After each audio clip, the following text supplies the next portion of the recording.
candidature ya Martin Fayulu za négociable te. Eza négociable te. Toyebi bien na sika sotambola esa donc le contrat social entre Martin Fayulu na peuple eza respecté. Partout au pays, le peuple réclame Martin Fayulu.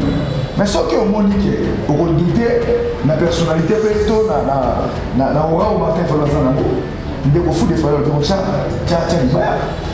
élection ou pas élection, mais c'est Chilombo. Na bureau na yénion sont déjà Samboka Oyo. Nous sommes prêts à aller à la rue. Tous allez prêts. Récemment, Denika Dimaï a eu courage. Mais c'est encourager ces messieurs. Alors ça qu'on appelle un peuple congolais. A eu courage. Il y a bon, na évité na benga ko publier tonini. Il y a ko loba na télévision que non enrôlement iso banda na mois de novembre. Mais et pourtant congolais ñon soumini to azozela cartographie calendrier sur les 13 millions de dollars américains. Oui, bah il ça yango pour que bah bali l'intérêt na carte. Bali l'intérêt na carte parce que président oya kokota ba imposer du solo bi que non au besoin que c'est la biso ba colton, au pèse la biso ba minéré. Ce qui le président Eli Martin Fayulu a eu pouvoir, il va diriger seulement 2 ans. Je pense aux journalistes au Yebi, dans 2 ans, on a leader, il faut réorganiser l'élection pour que leader akende kowele la ebonga na ndenge na ye. Biso peuple toko kende wana kosenga ya liboso démission ya bureau mboso tata mboso bureau wana esekele démissionner. Onenge balobaka soki okili politique ebolanda ata na sani ya kolia to pe na mbeto ya kolala oyo likolo. Je suis prêt à mourir pour Tolingi Zahir Liboke Moko Lisanga Moko. Confiance, le docteur, il était mon secrétaire attaché d'un grand plan.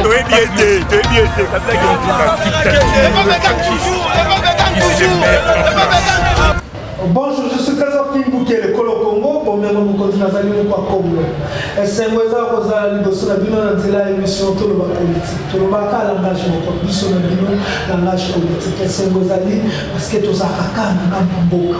Le Congo gagne et le Congo gagnera toujours. Lelo oyo tokobeka masolo ya 13 millions au Amérique et PC République démocratique du Congo pour makambo d'élection zamati. Tokobeka lisuli solo na Dodo Kamba oya memaki bato ba professeur religieux pas kotala le président élu Martin Fayulu Madidi. Tokokota lisusu tokobeta ba masolo mingi pour les actualité. Mais je vous garde encore des surprises plutôt. Dans ma solo to beta na ba surprise wana to regarder bino bokolo wana kati émission. Mais na za bana na ba communicateur. Na ba parti ko constituer lamuka. Na za na Mike Kibaka wazali communicateur.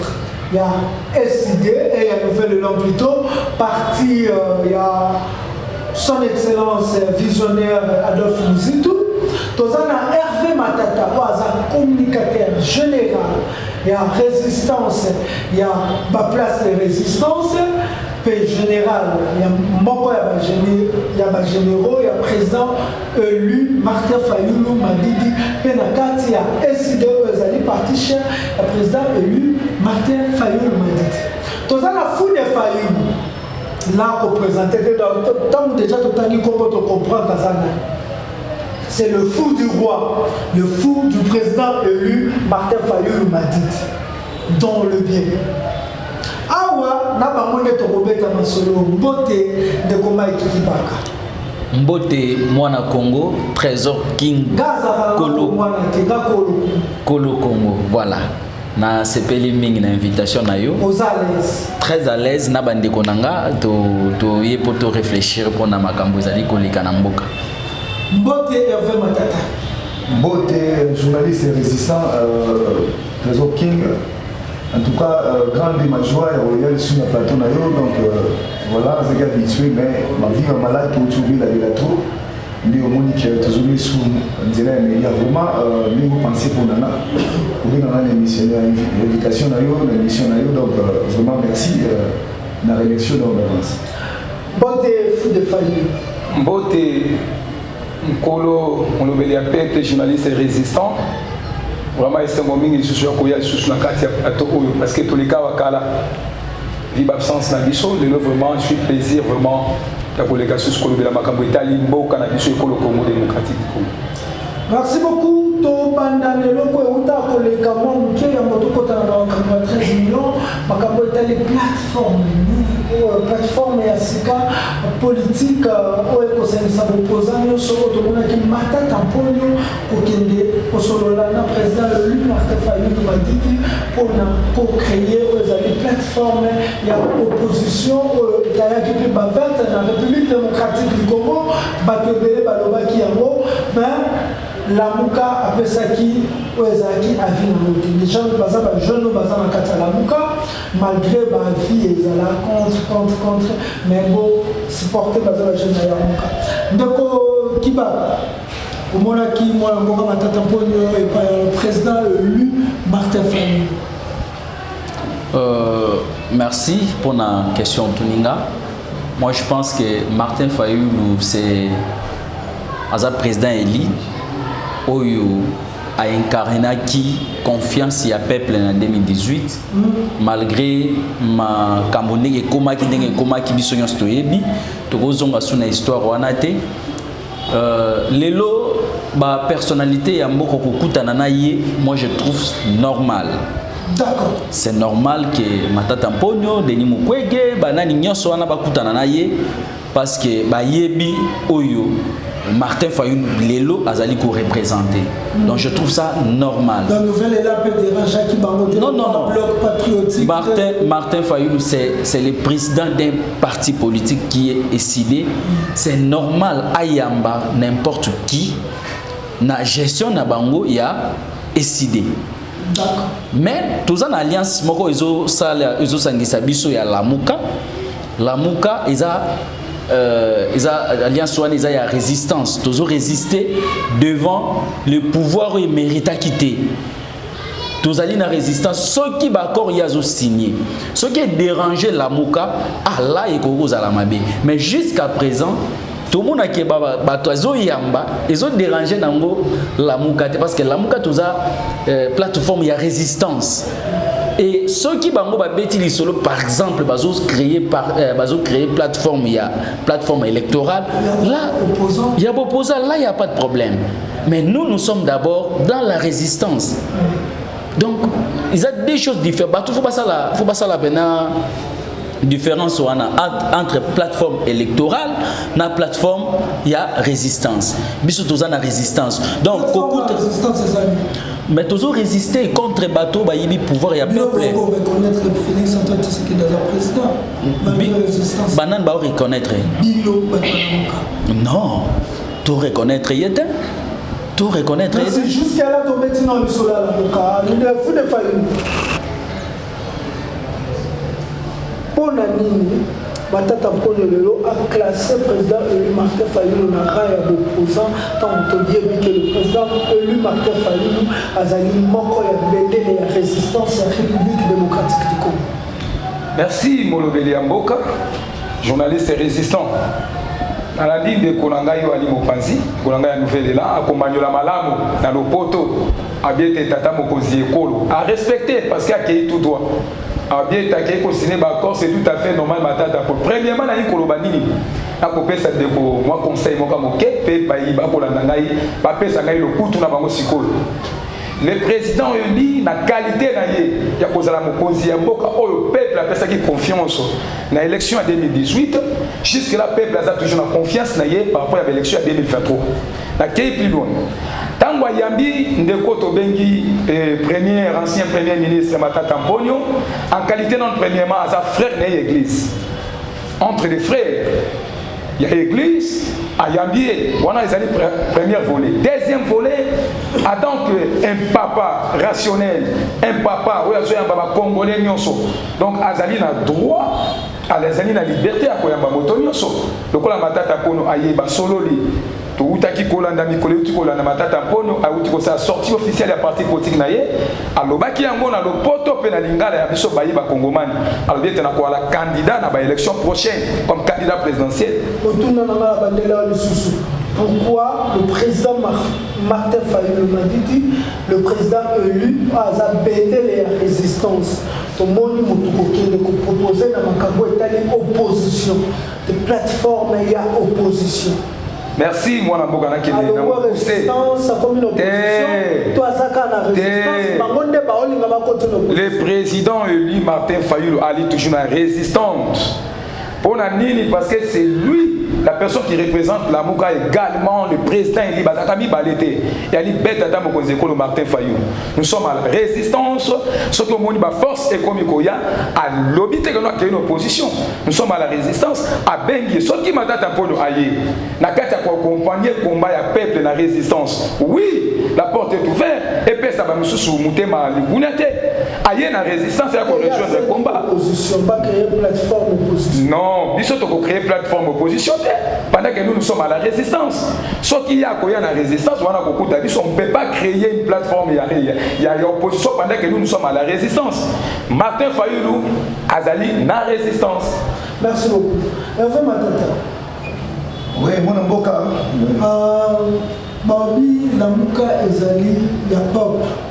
Malgré que nous avons fait des familles qui ont représenté à la Mouka, le président Martin Fayulu m'a dit, mais malgré tout, qui représentait à la Mouka, d'abord peuple, c'est le peuple qui représente la Mouka.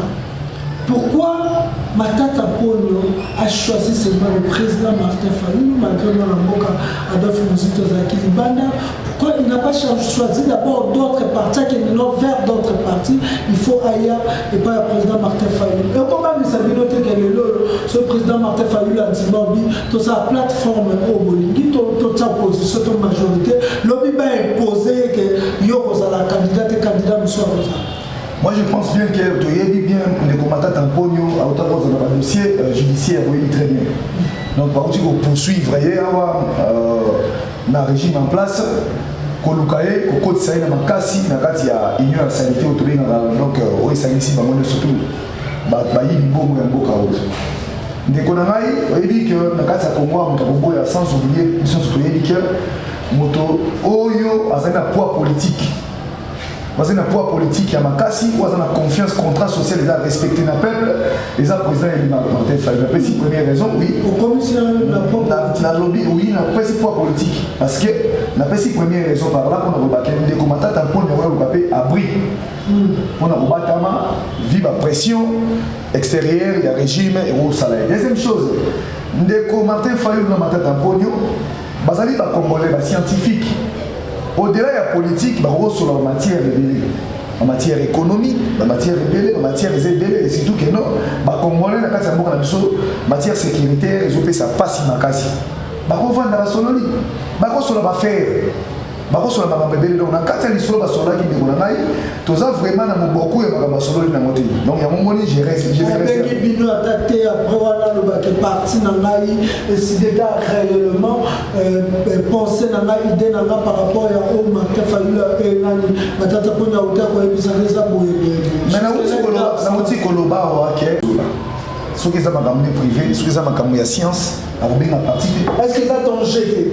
Non, c'est pas un danger. La partie leader ensemble comme ça. Non, c'est pas un danger parce que Bissot dit très bien. Et là, on ne pas décider de la partie démocratique.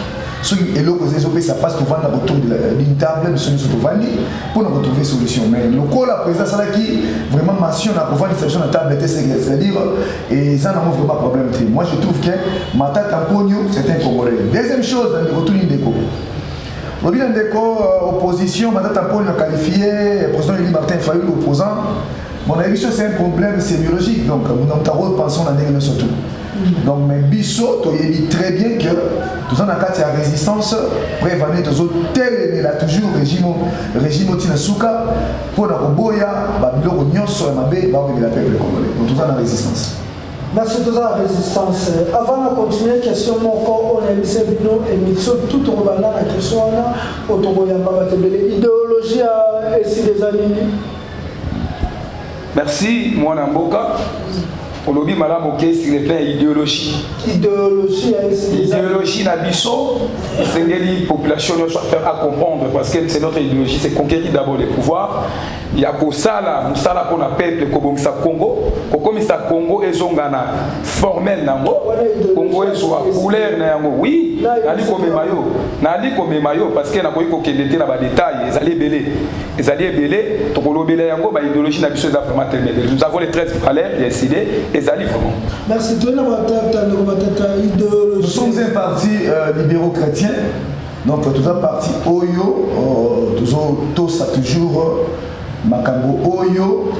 Il y a politique, donc c'est la liberté. La liberté n'a pas Zambé. C'est-à-dire, pour la Bisso, c'est d'abord le peuple. Mais quand même, moi, idéologie, sociale, démocratie sociale, si je veux dire. Nous allons parti libéraux-chrétien. Merci. Bon, quand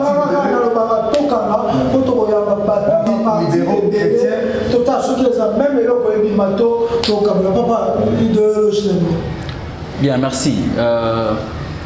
Par idéologie à parti Nouvel Élan, ils allaient parti nanga, ils allaient socialisme démocratique. Ça veut dire, je peux m'expliquer? Oui, non, on peut savoir ma phrase. Donc ça veut dire que biso tozo pesa donc le socialisme ba pesa ba tia mutu en avant-plan. Donc l'homme au centre de tout. Et quand l'homme est au centre de tout, il est libre, il doit faire des choses dans la démocratie, dans la liberté. Donc c'est l'homme, l'État il a un principe de muta comme osala musala na socialisme na liberté nyonso. 15 millions. S'il vous plaît King, est-ce que je peux ajouter quelque chose dans mon tour pour quelque chose? On est bref de l'équipe. Faut une minute. Faut courir derrière le temps. Donc avancer dans le sujet. Sujet, il y a 13 millions d'ajouts pour l'élection et ça après 73 millions arrivé à secrétaire d'État américain bon toujours pas l'élection ça danger dans les années non je dirais côté pour dans les années côté contre dans les années tant que le roi est jeune. Oui, mon amboka, tu constates que la mise en place banda bachaki CENI, banda bachaki l'institution, où il organise l'élection, tout le monde moins légèreté et na kati na boyo qui autour na ba radio na Tandoike, ba dit très bien que non pas un Denis Kadima, alors dit clairement que non ba pesi mbongo ko kinamité. Et en plus, quand on a l'opération électorale, où il y a une ngonga, donc on a que non, makambu pena, ils ont qu'une na ndenge ya bato na volonté, il y a organiser l'élection. Na yango wana, soki mboka ezali na kokoso ya organiser l'élection du point de vue du sol, soki États-Unis d'Amérique a dit que non, après ça 13 millions pour organiser l'élection. Mais c'est louable, c'est louable parce que dans toutes les élections, pour perdre le cycle électoral, pour perdre l'élan pour l'élection, et là on est à la soutien, tous on a le glissement, tous on a la dictature, il y a Kabila, il y a Mobutu. Il faut tomber dans beaucoup parce que les années pour souci de l'élection. L'extérieur a compris que l'intérieur n'a pas la volonté d'organiser l'élection. Dans ma campagne, quand ça le choix, il y a Moutou qui imposé candidat à Bango, mon cher, peuple n'est pas pour Bango. Ce peuple a Moutou Oyo, a serré dans vote et puis il y a Bundi la Elo, et la limité parce que l'extérieur est à la pression interne. Le peuple a toujours tenance. Le peuple a gardé toujours position. Il y a la moto à poli. Il y a exiger vérité des urnes et puis que l'on a un mot, l'Ibanda peut la narrative. Merci. Merci. Merci Yambo. Nathan d'antenne Nanga. Nous sommes des jeunes. Et Sengeli Nabiso te réfléchir pour que lobby Congo ya lobby ezali biso.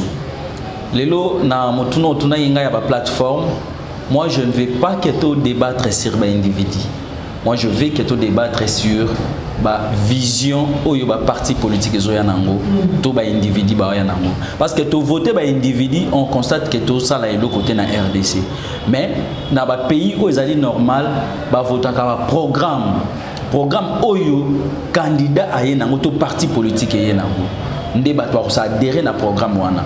Peut-être les gens ne vont pas me comprendre quand je dis le programme to vision, ils ont toutefois il y a un programme détaillé que moi je vais faire autant de choses. Par exemple, dans autant d'enzela, dans autant d'écoles, autant d'hôpitaux, mbongo na otongela banzela wana mbongo na otonga hôpitaux na kozwa ngo esika boye. Donc au détaillé biso to komona que oui na programme il y a X to Y ils ont conformé pour mboka na biso net mboka na biso Congo lelo c'est un pays à construire. Donc muto ko ya na vision na to programme wana ne peuple à s'adhérer na ye parce que ceux qui lelo toke na système ka voter ka ba individu parce que individu wana za boy parce que za boy parce que za pour ça sala boy et goza la passe. So na question na yo, moi je crois que la CENI ils a organe technique ou organiser la élection. So que dans la constitution na biso ba bengango c'est une institution à l'appui à la démocratie. Mais cette institution to bengango est indépendante. Mais moi réflexion na trouvango normal de to bengango est indépendante. Pourquoi je dis ça? Parce que c'est un organe technique de notre loba mais indépendant na gouvernement. Mbongo oyo ya organiser les élections, il faut gouvernement de PSAE. Toto yo kanaba mois de février, nous bimaki entre ministre des finances na organe technique. O alobi na pesibo, o alobi na zwaki boete, ba nous ebandaki wana. To yo bima awa récemment wana beta ba histoire nyonso te mais récemment awa Denika Dimai a eu courage. Mais c'est encourager ces messieurs hein. Awa ça kana pena na peuple congolais. A eu courage. Il y a bon na évité na benga ko publier to nini ya ko loba na télévision que non enrôlement izo banda na mois de novembre mais et pourtant congolais nyon souminito azo zela cartographie calendrier ba makam nyos parce que na élection tous en a trois procédures tous en a post électoral pré-électoral plutôt électoral na post-électoral. Donc pré-électoral né à tous ali. Ils en a pas opération et ça les magas. Donc la enrôlement, le fichier électoral. Oui, par rapport à CENI, et ça là qui n'a nous représenté par rapport à la politique n'est pas qui est nommé les biso batouana. Les oyo aussi comme on a oyo comme sur 13 millions de dollars américains. Oui, bah il ça yango pour que bah bali l'intérêt na carte. Bali l'intérêt na carte parce que président oya kokota ba imposer biso lobby que non besoin que c'est la biso ba colton au pesa biso ba minéré. To banda non esika président oya kokota et ko za tena nous ba imposer congolais président na sima mbala ko imposer président na ba biloko na sima et ko bangisa binote lo ba to ko soutenir lobby Martin Fayulu comme président était beau perdre Kitiwana face à l'américain. Bokonzi ba imposer kate Bokonzi oyo peuple de mutapesa ka bokonzi parce que la constitution la biso elle est claire elle est côté na biso na maponomi élection ko pona ba député ya solo ko pona ba président oyo ko kamamboka ya solo ko pona ba autorité ya solo ba ko diriger mboka mais ce qui va imposer biso d'office ba violer même constitution ya mboka na biso la biso peuple to ko kende na révolution to ke na révolte parce que c'est notre droit en tant que résistant. Nous résistons contre toutes les usurpateurs supplémentaires du peuple. On est comme donc une force forcée. Donc tu côté les mélanges, tu connais bien quoi ta mokeni. Le loyo na lamuka et que de l'élection na combo ya lamuka, ba leader Martin Fayulu a que de l'élection na combo ya lamuka na ba créer plateforme musu de bolobio bo wele au ponani. Merci Bisso. Toi les belles, l'amour qui a les belles peuples. L'amour qui a les peuples. Peuple n'est pas pour sa position. Il y a beaucoup de oh il y a les courriers d'élection. Non, peuple a quoi colombolate parce que peuple a des solutions. La prise de solution n'a pas où tu as bien allé à la mouka. Donc à la mouka. Bon, merci toi pour ton événement. Événement tata. programme, ton vision, ton encore projet de société à la Mukazani. D'abord, mettre l'homme au centre de tout. Nous sommes en ambition, ils allaient motiver. Projet des sociétés. Programme, ton vision, il y a la Mukazani. Dans le cadre de la Mukazani, nous avons envisagé des motos à la malam. Donc, mettre l'homme au centre de tout. Nous devons d'abord comprendre que le développement est où tu as la moto. Si moto aza malamu, moto batangisi malamu, moto ba prendre ba valeur malamu, moto akamati aza vraiment ba condition malamu les moto akobomisa société. Projet il y a la Muka ton programme projet de société il y a la Muka et ça la marqué pas banal. La Muka est une plateforme où ils ont composé de la partie politique libanais. Vous voyez? Décider à un projet de société nouvelle là il y a un projet de société derrière un candidat. Mais déjà pour ça là du projet déjà pour ça la projet mais projet na émission que pour na biso décider la Muka c'est un projet mon côté projet moko esala minonté pour la société à venir mais projet au salama soki ba parti bi ba levandi to ça mise en commun. Parce que le projet est il y a beaucoup de secteurs, trop de missions dans le long pour expliquer ma cambébélie. Mais la mécopée sera moins bouquet. Il y a au centre de tout pour continuer à booster le développement. Toki kote ya mwana mboka makiki baka kwa toko kende deja toko tana makambo ya badodo kamba na fato koma makambo ya badodo kamba la muka bokufanda ndenge nalandika maloba mwana mboka Hervé Matata bokufanda botie ba projet ensemble après vous voter projet moko projet commun to vision commune au Burkina d'élection. Ce qui vous voter vision commune et vos candidats pour retrouver le candidat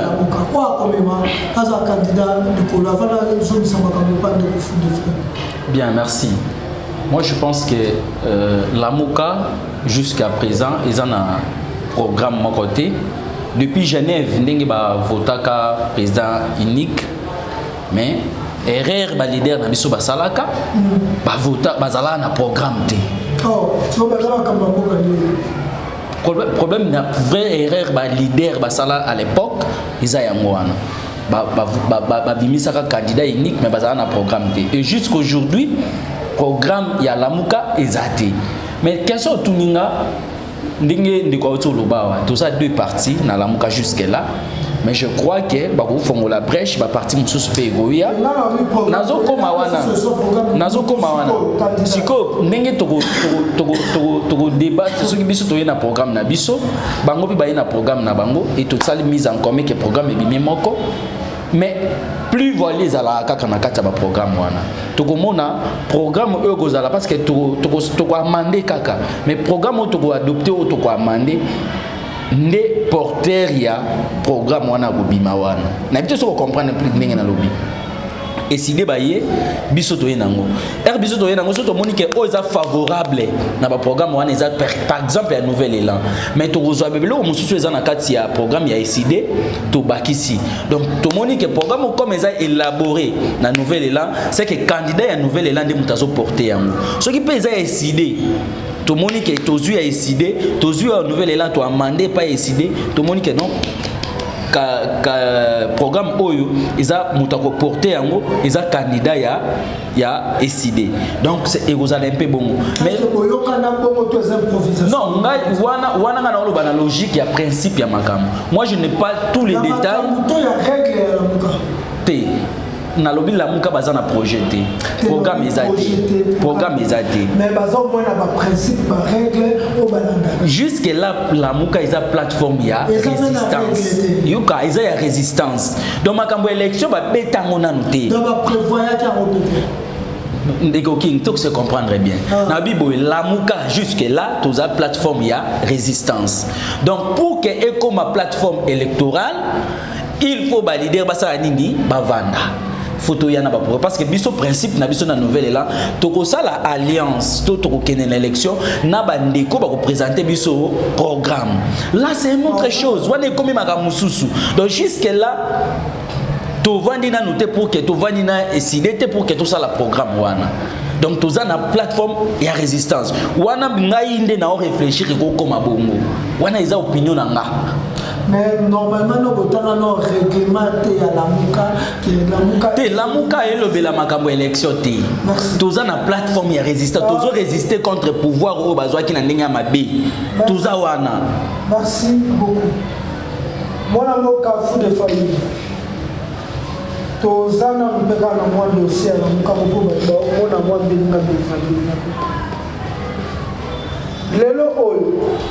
est-ce que décider pour qui va te comparer à l'objet beaucoup travailler pour des projets d'abino et ça adapter projet d'abino et ça que nos candidats y a décidé de moto à commémorer projet vers les élections. Merci moi na boka ayoki motuna no na bokeli alvo kotuna ndeko na biso o ali ndeko na kati ya libota la muka ko maniola te. La Mouka, dans son ensemble, elle a un programme déco. Programme Azali, Yokanga Indeko King. La Mouka, elle a un programme. Oyo, Asala qui est parmi les leaders, on va composer avec la Mouka. Chacun de nos leaders va faire autour d'une table, va constituer un programme, il y a Kokambela Mboka, l'élection en 2018, n'est pas sur longa qui m'a pour nous. Et bon, les acquis à Tata Mokosi Ekolo, et c'est un gars qui a quitté, vous voyez, a appliqué le programme Ewana pour le peuple congolais à se retrouver. Yami Balé, Nangi Kokende par rapport au Fanda, on ne change pas d'équipe qui gagne. Même l'autre fin dans l'élection, ma pour 2023. Les gens qui les mettre aujourd'hui, le peuple vis-à-vis à Mokili Mobibaba c'est le président Eli Martin Fayoulou. C'est contestable et incontournable. Malgré il y a une nouvelle là va présenter le programme de Bangoza Nikolo. Ce qui nouvelle là à Monique non, le président il a cogéné Bango a qui composé candidature en tant que président indépendant dans la nouvelle là. Nous sommes à la démocratie, mais en tant que peuple dans son ensemble, le lobe a dit que non, le changement s'appelle Martin Fayoulou aux élections de 2023. Merci beaucoup. Oui. Nous sommes dans la carte à la Mouka, nous peut comprendre. Programme, il y a la Mouka, va prévoir qu'il budget à combien de dollars. Mais oyoka kiango combien na kosongela yo awa ndeko king na kopesa yo belema ya programme na biso na kopesa yo budget o ezaki ya la Mouka na pression réponse na makambo yo seli na makambo lobi sur le plan sécuritaire oyebi te que no ba prévoir qui pour déplacer quand congolais qui na est à la République démocratique du Congo voilà na kati ya programme opposition c'est un peu ça nous a dit ça voilà propose c'est le leader oyo baponi yende a proposé baninga batie ba collectionner ba idée de makambo ke liboso na linga ça ndeko na ngai boye candidature ya Martin Fayoulou za négociable te eza négociable te toyebi bien esika sototambola esika tokende contrat social entre Martin Fayoulou na peuple eza respecté partout au pays le peuple réclame Martin Fayoulou. Mais ce qui est au Monique, pour douter la personnalité peut-être na aura au Martin Fayoulou zanango ndeko fou de Fayoulou donc ça mais ndeko na ko biso clairement programme actuellement tout ça le programme té bande commence à poser volonté que tous ensemble tout tambola et le va être compliqué la histoire. Je sais bien que va ça partie autonome mais dans cadre la Mouka tant to koya na cadre la Mouka na mise en commun neto ko discuter autour ya programme et non autour ya leader ou représenter biso na élection parce que tout est discuter dans la tour à candidature il y a Martin Fayoulou et ça négociable été. Donc ça veut dire que vous négociez ni niveau Martin Fayoulou comme président. Mise en commun, c'est-à-dire bande ko baye na idée lokola yo peuple la poni yo peuple la lingi yo potentiel la poni telle idée to lingi to ba qui s'appelle mais ko ça la terre c'est une réalité qui donne mon utopie.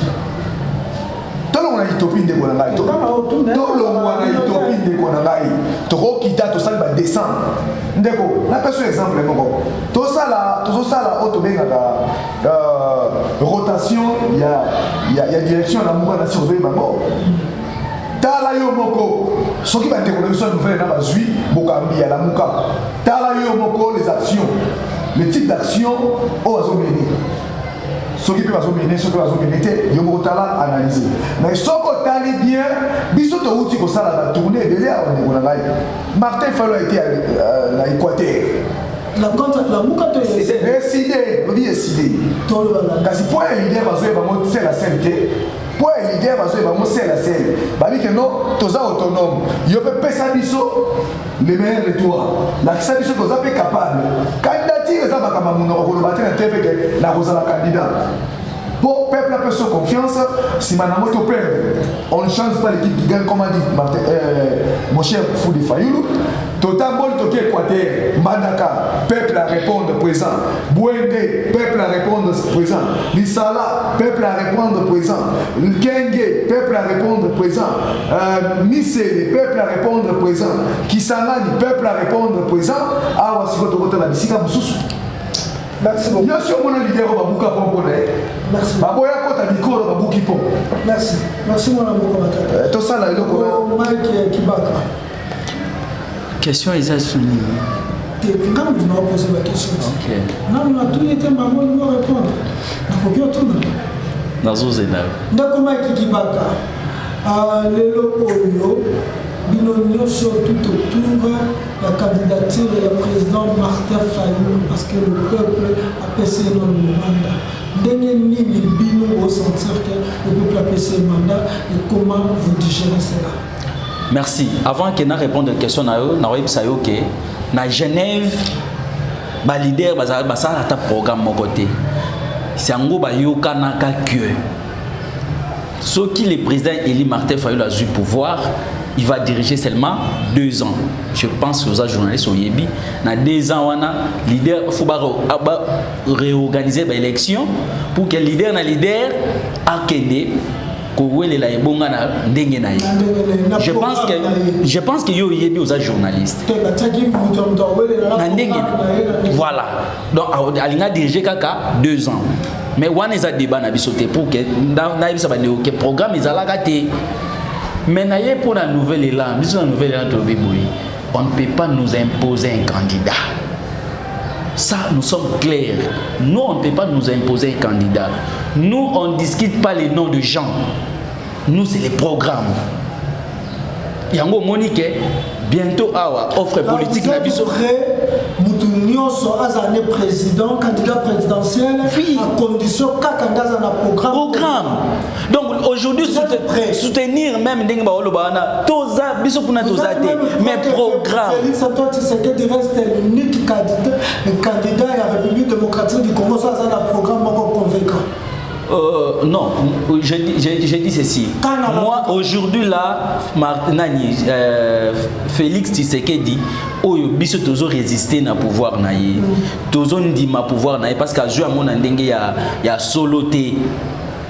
Mais ce que a présenté programme Oyo, ils a que pendant 5 ans à venir, ça peut développer les pays. Mais nous, on a opération na olingate que vraiment tengela ba kombo. Ezala nani, nous c'est les programme na yo programme yo comme développement na mboka. C'est ça le vrai problème. Tout le monde a débat avec individu. Parce que l'individu va passer sur le côté. Tu votes banani au télé mais au yebo décès. L'objet toi la vidéo au tout le monde a gagné des personnes qui sont des combattants. Pourquoi? Parce que sport na individu. L'individu a un programme T. À quel psycho moni ndenge baso sala. Donc ça va pas parce que mais c'est ça la volonté de faire. On dit ceci programme mon décidé on a so basali programme même des commentateurs à porter programme wana. Est-ce qu'il y a un porteur mobile? Mais bakosala na ye à porter un programme so bien établi au yebike photo tonga autant d'enzela. Photo tonga autant d'école. Photo tonga boy mbongo ko uta boy. bato faut diriger par aux alabos former ba cadre porter diriger ba institution. C'est ça qui est le plus important ba individu individu a même la mission vrai problème parce que c'est là pardon les lots totia bato totia ba espoir et pas bato les lots congolais ça dessus le vrai problème avant muto akoma à diriger biso foyer biso oyo ko sala pour ce ko salité aujourd'hui moi personnellement je suis incapable ya ko yebisa Félix ko yebisa o sala bo parce que bamaka ayebisa ka bisoni so bana bisa ba maloba ya campagne ba ndolo ba kina o déplacer nini boy na kena ko boy na sala boy mais programme na ye non programme il faut ba yeba ba to voter ka programme na France parce que tout ça les élections ba voter Macron par rapport à programme Macron à Kinango programme wana eleka ki ya Marie Le Pen a yeko ndimango keno programme na ezaki convaincant donc c'est ça donc comment ba individu est important c'est le programme qui est le plus important on va se combat à parti politique êtes-vous d'accord et êtes-vous convaincu que essayer à un programme encore au mettre un programme non sur mon cher frère journaliste et investigation paix à résistance tout dit que ça a congrès tout dit dans Kisangani nous avons ce qu'on appelle le manifeste de Kisangani parce que est-ce que des voisins déjà tant en retard nous avons un programme bien établi. Moi je sais pas. Est-ce que moi je dis que vous n'avez pas le programme? Nous avons un programme parce que vous avez pas dit ça comme si on manquait, comme si on a manqué. On n'a manque pas le programme. Nous avons le programme. Un programme bien établi. Ce qui a mis la précédente compétition programme T. Pour programme, mes amis, Martin Fayulu avec les CID, nous avons des professeurs, des éminents programme, pour nous collaborer programme, mes amis, pour la société congolaise, des amis, pour ça, l'autopsie peut porter la solution. Pour l'accès, si quand nous sommes bons, moi, si nous sommes là, moi, pour tout le monde, ça, la voter. C'est qui bat à lobby, il faut voter programme. S'il vous plaît, la ligne là, nous allons la moto, moi, la moto. Connaissant, na mayelo de comme si tu as ça, de comme si tu as ça, bandi na le président élu Martin Fayulu Kamamboka pendant 2 ans si maintenant va rejoindre va faire l'élection sous sur base de quelle constitution est-ce que le cas de la constitution va demander ça mais les accords non accord tel le pays se conduit par la constitution papa constitution c'est-à-dire dans le bien quoi na moni kaza na raison s'il vous plaît les gens qui vont voter ou les amis la radio les gens vont voter ndeko muziki ya constitution malamu bandeko nyonso babemba bato bayeba constitution malamu moko te koyoninga andima apesa ye mandat ya 2 ans ndeko Fayulu pa yo malamu ke abapesa mandat ya 2 ans après 2 ans organiser l'élection ce n'est pas c'est violer la constitution. Le mandat est quinquennal. Makambazo mana pour voter. Programme ezali. La discussion et vous allez tout il y a programme parce que ma programme ezali. Tout dit a mise en commun. Nous sommes la mise en commun un programme connaissant que nouvelle là ezana batomaye le fait. Ba koya na mona cadre ya ko to harmoniser. Parce que visionnaire musique tout connaissant que ça peut mutamaye ko ba ça peut malamu na kati auto za nango. Mais question ezali na makambo ya candidature, zo compter poids politique. Ils ont compté poids. Les lobos aura, il y a des politiciens pénal congolais, bâtir pénal pour Martin Fayulu, bâtir pour papa. Tout ça va blague. Mais c'est comme si on veut ma tête à l'autre rejoindre Maloba, de quoi il de personnes qui Kobeka Masolo, il y a poids politique, Nicolo, il y a la réalité, nous sommes en poids politique. Deuxièmement, est-ce que ça a oyoté, Bandeko ya IBPS, la Salaka, na Genève pour dire que non, Bissoto négocier na candidat Moussouté, nous c'est la candidature de l'UDPS, au manque de tolérance, et besoin de candidature de Martin Fayulu. Malheureusement, nous ne sommes pas l'UDPS, puis nous avons manqué de tolérance envers une réalité sociale. Une réalité sociale. Mais l'UDPS sociale avait dit que Félix Antoine Tshisekedi était populaire. Là, c'était l'UDPS profitait peut-être dans les ouais, Tshisekedi pour dire que Félix Tshisekedi était populaire parce que sur le plan politique, Félix Tshisekedi, dans le moment où on a remonté. Mais les gens la Mouka s'est trompée. La Mouka s'est déjà un candidat, oh yo, Aza déjà a bêta, Moutagolo Azate. Et ça, sur le lobby, il ne pas bouger. La politique, opposition a changé opposition. L'opposition, ils ont opposition et ma kofi kotumba bilo babato. ils ont opposé comme il y a big n'a papier dans le tout. Bah bêtier loko pas et ni ici mon entier bah tu appelles bah poulou makambo changer. C'est-à-dire des Martin Fayulu candidat au Yesengeli qui convient pour la mukande comme si tu n'as une nouvelle là bah que nous au terminalité bah ya tout ça déjà na gagné toquer ensemble de discuter autour du programme et tu gagnes l'élection de temps aussi. Merci beaucoup avant la Kotaka pour mettre bien avant la Kotaka il y a la confession religieuse de la président Martin Fayulu et président Martin Fayulu botuna nanga lelo yo cash kota bilinga FCC kota bilinga la muka peso kota bilinga peuple congolais a confiance n'est pas banal. Merci moi Namboka journaliste résistante cash oyo ezalaki moyibi ya bokonzi cash tango koloba cash okomona camere ndo moni na camarade Chilombo Antoine Félix nde ba constituer cash bilinga wana etali peuple te wana etali bangonde ba détournaki bo souveraineté peuple toye na FCC bilinga na bango ba bomi mboka oyo pendant 18 ans bali ba ya peuple bali ba songolo diongo ya peuple. Lilobasuka kuna dobesi pesa Lilobasuka na oyebisa na ba congolais boyike to voter ba individu mbala mingi na Congo et toujours résultat ya malamu te ezala za mwana ya ezala la sala boy menangi na yebisa pende ko matata boy poids politique ozoka poids politique eza popularité te le poids politique ba constater na Assemblée nationale aujourd'hui décidé aza na poids politique te parce que azar soki na moins de 5 députés donc bato aza na poids politique minute o aza na ba député belé oyo zoloba wana c'est la popularité. Donc c'est des choses différentes. C'est des choses différentes. Full de Fayulu. Il a basuka nona le légué à question. Lobby président Martin Fayulu a été la caba FRDC Mongoko. Batoupe va le kaka babio président Martin Fayulu a commissi Félix Antoine Tshisekedi. Voilà. On a peut-être considéré en haut qu'il est pas Félix. Merci mon Namboka. Le président élu a voulu commissaire mais c'est Félix Chilombo Antoine. Après le président élu a encouragé seulement notre armée. Au nom des FARDC. Dirigé par Félix. J'ai dit au nom des FARDC parce qu'il y a des Congolais. Armée nationale. Il y a des Congolais, il y a des Burundais. Il y a aussi des Rwandais. Il y a aussi des Rwandais. Il y a aussi des Rwandais qui sont là. Il y a aussi des Rwandais qui sont là.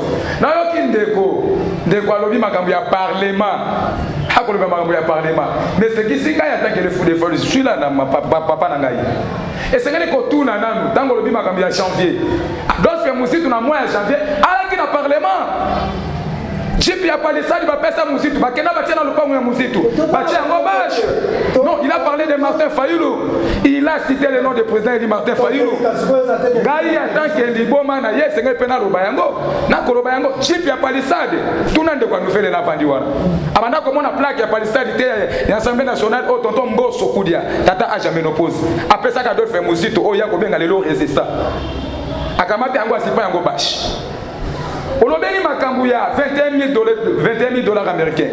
Est-ce que Tata Mokonzeko Martin Fayulu, dans moi, il y a un message qui est député, il y a un député na biso, n'a pas député aussi en parlement. À côté de Moutouté, accusé, il a dénoncé. Tout le monde est volé. J'ai dit, il a dénoncé. Que ce soit Cyprien Naye, que ce soit Nani Kingani, Opo Ikonani, a dénoncé tout le monde. D'ailleurs, et ce qu'on appelle ça de quoi nous faire un conseil. Le président élu, c'est un homme intègre, c'est un homme crédible, c'est un homme de valeur. Oh, il n'y a même pas Moïbi à Kanyaka. Alingaka le Koutate. Et donc, comment on est cobeta Bangou à l'Inini, Déco. Soit conscience de va implanter parti dans Bangou réalité. C'est comme une association ici au Congo. Il faut comme la dynamique. L'Idobalanga Souka Baïba Congolais, Congolais, Congolaises, citoyens, citoyennes. Prenons-nous conscience. Notre président Oyoto Pesaki mandat en 2018.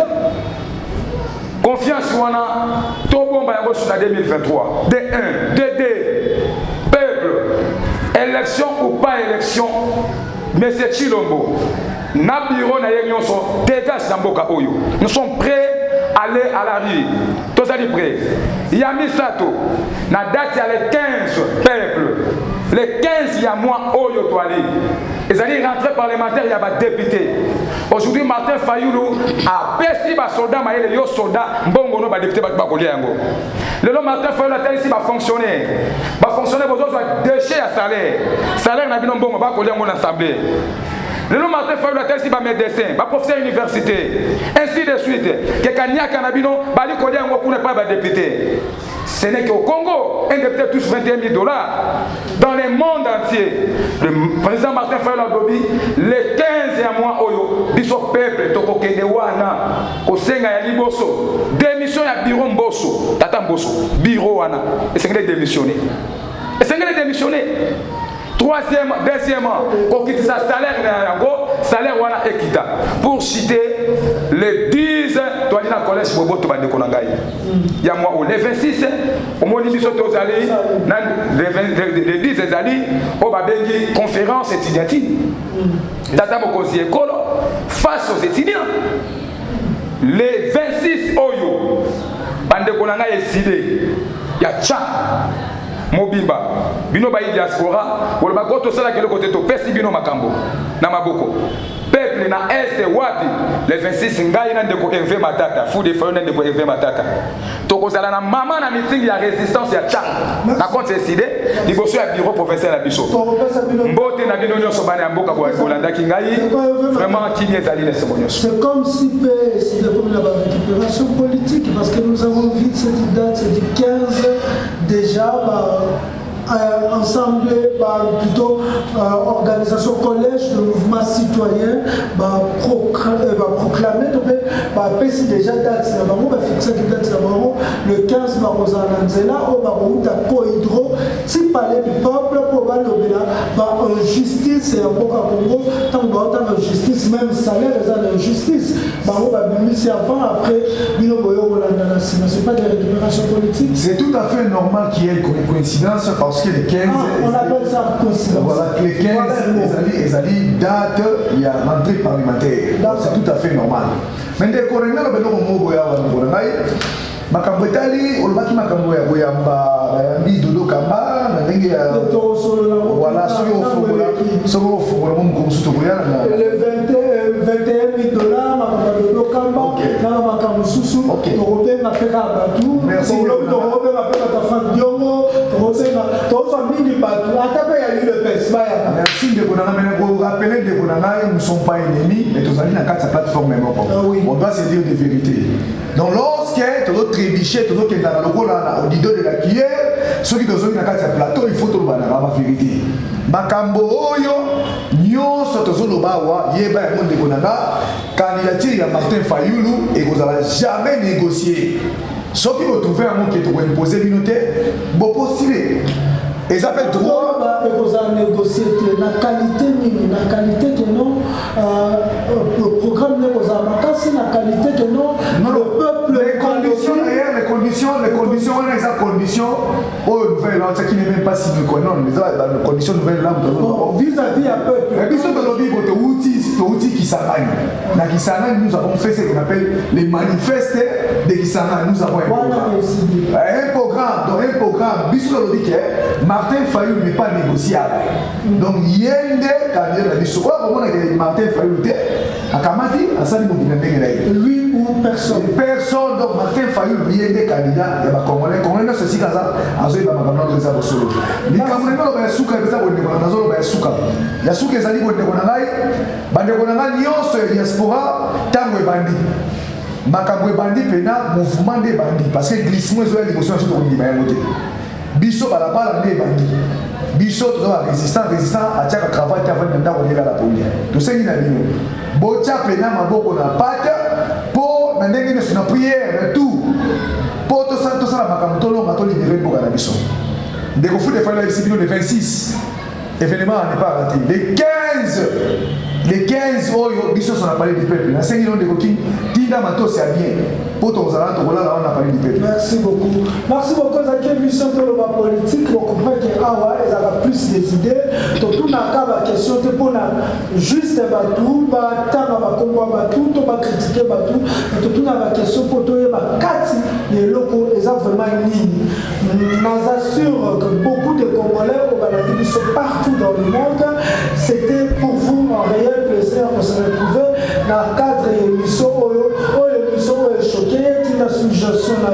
On va chercher à perfectionner notre travail. Et pour ce, c'est pas une émission. N'oubliez pas de liker, et de commenter, et surtout des commentaires et des j'aime, pour permettre que moi bateau va foutre la mission dans YouTube, moi crédit dans YouTube pour ça la YouTube la vidéo dans mission là il y a notre trésor qui nous Kolo Congo la puis nous rendez-vous dans l'émission la Balasima bye. Ndenge balobaka soki okili politique ekolanda ata na sani ya kolia to pe na mbeto ya kolala oyo likoloba.